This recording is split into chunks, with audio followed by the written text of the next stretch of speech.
স্বাগত ডিবিসি সংবাদে। আপনাদের সাথে আছি আমি জান্নাত সাথী। এবার জানাবো খবরের বিস্তারিত। জুলাই হত্যার বিচার সংস্কার ও পিআর পদ্ধতিতে নির্বাচনের দাবিতে ইসলামী আন্দোলন বাংলাদেশের ডাকা মহাসমাবেশ শুরু হয়েছে রাজধানীর সোহরাওয়ার্দী উদ্যানে।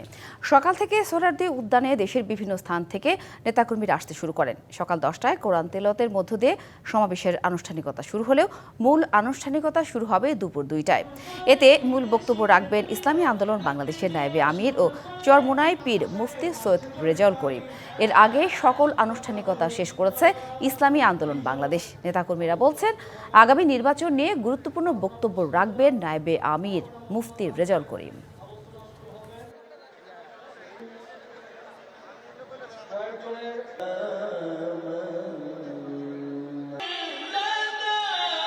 রক্তের শেষ বিন্দু দিয়ে হলেও আন্দোলন সফল করে ঘরে ফেরার ঘোষণা দিয়েছেন আন্দোলনরত রাজস্ব কর্মকর্তারা। মার্চ টু এনবিআর কর্মসূচিতে সারা দেশ থেকে আগারগাঁওয়ের রাজস্ব ভবনের সামনে যুক্ত হয়েছেন আন্দোলনকারীরা। সকাল থেকে কড়া নিরাপত্তার মধ্য দিয়ে রাজস্ব ভবনে প্রবেশ করতে হয়েছে কর্মকর্তা কর্মচারীদের। ভবন ঘিরে রেখেছে র্যাব, পুলিশ, বিজিবি, আনসার সদস্যরা। এর আগে এনবিআর চেয়ারম্যানের অপসারণ সহ 4 দাবিতে মার্চ টু এনবিআর কর্মসূচির ডাক দেয় এনবিআর সংস্কার ঐক্য পরিষদ।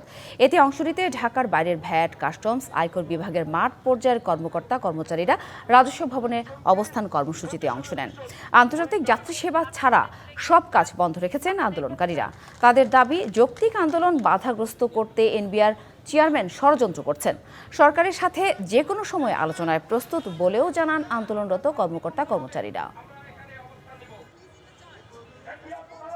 কিভাবে বারবার মিথ্যাচারের মাধ্যমে এই আন্দোলনের ন্যায্যতার জায়গাটিকে আবারও ধ্বংস করার পায়তারা করা হয়েছে। আমাদের আন্দোলনের শুরু থেকে চেয়ারম্যানকে অপসারণ করার কোনো দাবি আমাদের ছিল না।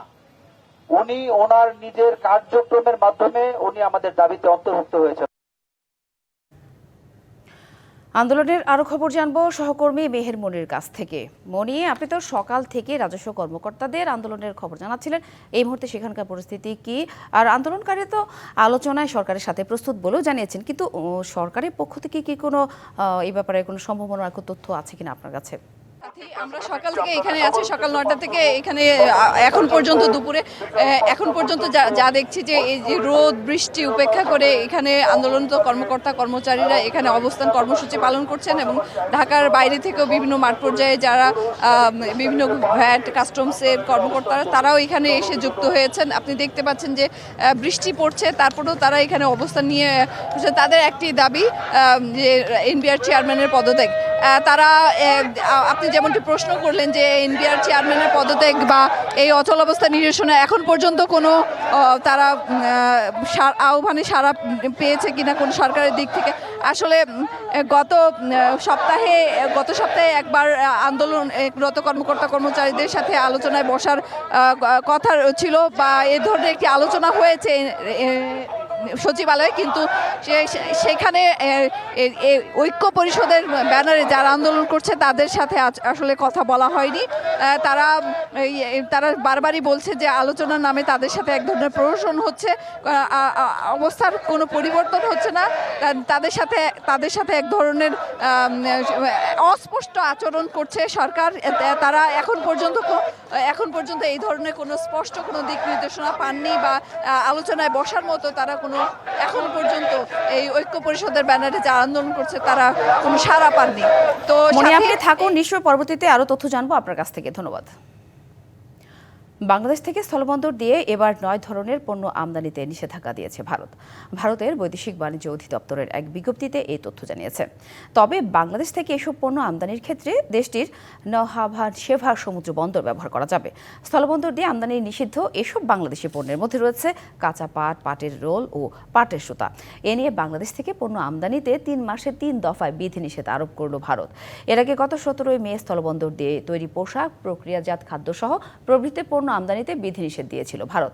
শুক্রবারের ঘোষণা অনুযায়ী বাংলাদেশ থেকে স্থলবন্দর ব্যবহার করে ভারতের মধ্য দিয়ে নেপাল ও ভুটানে ওই 9 ধরনের পণ্য রপ্তানিতে কোনো বিধিনিষেধ নেই।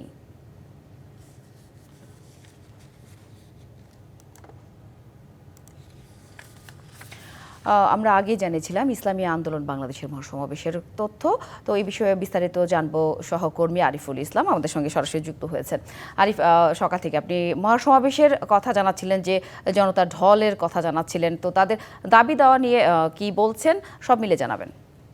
সাথে মূলত এই বাংলাদেশ ইসলামী আন্দোলনের যে আজকে মহাসমাবেশ, সেটা মূল পর্ব শুরু হবে দুপুর 2টা থেকে। ইতিমধ্যেই যারা কেন্দ্রীয় বা তৃণমূল পর্যায়ের নেতৃবৃন্দ আছেন তারা প্রত্যেকেই সকাল 10টা থেকে এই সোহরাওয়ার্দী উদ্যানে জমায়েত হচ্ছেন এবং কি ছোট ছোট করে বক্তব্য দিচ্ছেন। আমি যদি একটু দেখাতে চাই সেই যে চিত্রটি দেখতে পাচ্ছেন, শুধুমাত্র তৃণমূল পর্যায়ের নেতৃবৃন্দরা না, তারা কিন্তু অংশ নিয়েছেন যে বিভিন্ন জায়গা থেকে, দেশের বিভিন্ন প্রান্ত থেকে তাদের যে নেতাকর্মী, তাদের যে জনবল, সেই ইসলামী আন্দোলনে জড়িত যে সমস্ত অঙ্গ সংগঠন দলগুলো রয়েছে তারাও কিন্তু এসেছেন, এখানে জমায়েত হয়েছে। বিশেষ করে তৃণমূল থেকে শুরু করে প্রত্যেকটা পর্যায়ে বিশেষ করে 4টি দাবি তাদের, মূলত 3টি দাবি ছিল, তার পরবর্তীতে আরেকটি দাবি বেড়েছে, সেটা হচ্ছে ইসলামী আন্দোলনের বিরুদ্ধে বা ইসলামী আন্দোলন, বাংলাদেশ ইসলামী আন্দোলনের বিষয়ে বা ইসলামী যে সংগঠনগুলো রয়েছে তাদের বিরুদ্ধে ষড়যন্ত্র বা মিথ্যাচার, এই যে প্রতিরোধ, সেই প্রতিরোধ গড়ে তোলার পাশাপাশি সংস্কার এবং কি বিচার, এছাড়া পিআরের পদ্ধতিতে নির্বাচন দিতে হবে, সেই দাবিগুলো নিয়েই কিন্তু আজকে এই মহাসমাবেশ সংগঠিত হচ্ছে। আর বিশেষ করে এখানে যে জমায়েত হয়েছেন, সেই জমায়েতটা কিন্তু আমরা সকাল থেকে দেখেছি জড়ো হচ্ছেন এবং কি যেটা জনস্রোতে পরিণত হয়েছে এবং কি বিভিন্ন প্রান্ত থেকে এই তৃণমূল পর্যায়ের নেতাকর্মীরা এসেছেন। একটু যদি তাদের কাছে জিজ্ঞেস করতে চাই, আপনারা কি দাবি করছেন, কি চান, আপনারা কি দাবি করছেন আপনারা? ইয়ার পদ্ধতিতে ইলেকশন চাই, হাসিনার বিচার চাই, সেইটা চাই।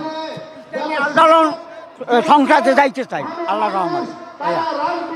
তো এখানে যারা তৃণমূল পর্যায়ের নেতৃবৃন্দরা আছেন, যারা কর্মীরা রয়েছেন, তারা কিন্তু বলছেন একটি কথায় যে তাদের যে দাবিগুলো আছে, 3টি দাবি, সেই দাবি মোতাবেক দাবি বাস্তবায়ন না হওয়া পর্যন্ত জাতীয় নির্বাচন দেওয়া সম্ভব নয় এবং কি করতে দেবে না।